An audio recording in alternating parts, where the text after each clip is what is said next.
হরে কৃষ্ণ। রাধে রাধে। হরি শব্দের অর্থ কি?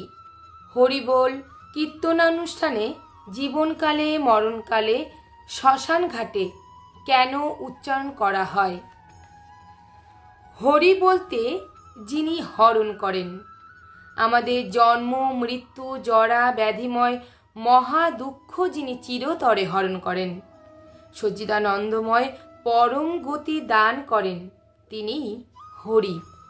হরিবোল বা হরিবোল কথাটিতে সবাইকে হরি বলতে নির্দেশ দেওয়া হচ্ছে। কলিযুগে পাবন অবতারী শ্রীকৃষ্ণ চৈতন্য মহাপ্রভু নির্দেশ দিয়েছেন কীর্তনীয় সদা হরি, সর্বদাই হরি নাম কীর্তন করতে হবে। কারণ হরে কৃষ্ণ মহামন্ত্র কীর্তনই কলিযুগের বদ্ধ জীবের একমাত্র ধর্ম, একমাত্র উদ্ধারের পথ। হরিনামই শান্তির পথ। এই মনুষ্য জীবন হরিভজনের জন্যই নির্ধারিত। শ্রীমদ্ ভাগবতে বলা হয়েছে এই মনুষ্য দেহটি সকল ফলের মূল, অতএব আদ্য সুলভ ও সুদুর্লভ। এটি পটুতর নৌকা, শ্রীগুরুই এর কর্ণধার। কৃষ্ণ কৃপারূপ অনুকূল বায়ুর দ্বারা পরিচালিত এই রূপ নৌকা লাভ করেও যিনি এই সংসার সমুদ্র পার হতে চেষ্টা না করেন, তিনি আত্মঘাতী।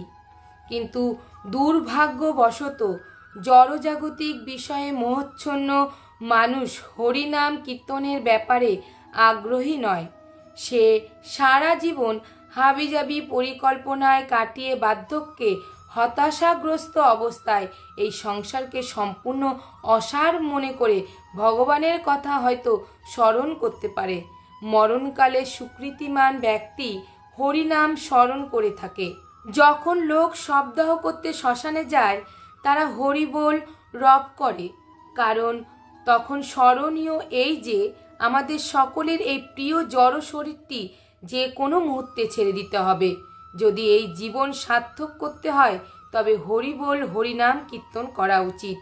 এই জন্ম মৃত্যুর দুঃখময় ভবচক্র থেকে চিরতরে উত্তীর্ণ হতে হলে হরিনাম কীর্তনে সদা যুক্ত থাকা উচিত। অত্যন্ত বুদ্ধিমান না হলে কেউ হরি ভজন করে না। ইয়াজন্তি হি সুমেধস, সুমেধাগণই ভজন করেন। হরে কৃষ্ণ। হরি বল।